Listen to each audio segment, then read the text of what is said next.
దేశవ్యాప్తంగా రోజురోజుకు పెరుగుతున్నటువంటి పెట్రోల్, డీజిల్ ఇంధన భారాన్ని తగ్గించడంతో పాటు పర్యావరణ పరిరక్షణ కోసం కేంద్ర రాష్ట్ర ప్రభుత్వాలు తక్షణమే ఈ ప్రజా రవాణా వ్యవస్థలో ఎలక్ట్రికల్ వాహనాలు వినియోగించాలని నిర్ణయించాయి.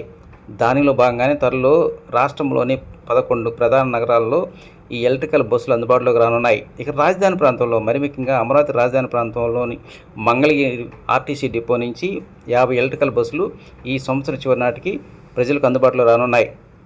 ఈ ఎలక్ట్రికల్ బస్సులకి కావాల్సిన ప్రధానమైన ఛార్జింగ్ స్టేషన్లకు సంబంధించినటువంటి నిర్మాణ పనులు గత 2 రోజుల నుంచి మంగళగిరి ఆర్టీసీ డిపోలో ప్రారంభమయ్యాయి.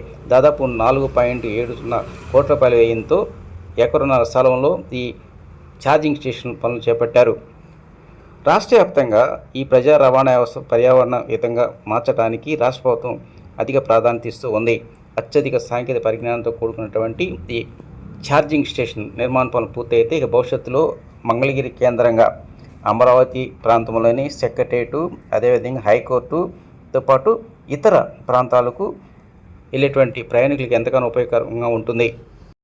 ప్రస్తుతం ఉన్నటువంటి డీజిల్ బస్సుల స్థానంలో ఎలక్ట్రిక్ బస్సులు రావడంతో కాలుష్యం తగ్గడంతో పాటు ప్రయాణం మరింత సుఖవంతంగా ఉంటుందంటున్నారు ఆర్టీసీ అధికారులు.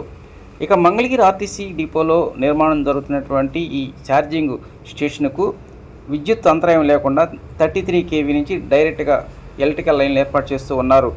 గుంటూరు జిల్లాలో గుంటూరు కేంద్రం తర్వాత రాజధాని నగర ప్రాంతంలో మొట్టమొదటిసారి మంగళగిరి ఆర్టీసీ డిపోలో నిర్మిస్తున్నటువంటి ఈ ఎలక్ట్రిక్ ఛార్జింగ్ స్టేషన్ పుణ్యమాంటూ భవిష్యత్తులో మంగళగిరి ఆర్టీసీ డిపో అనేటువంటిది ఎలక్ట్రిక్ ట్రాన్స్పోర్ట్ కేంద్రంగా మారే అవకాశాలు ఎక్కువగా కనిపిస్తున్నాయి.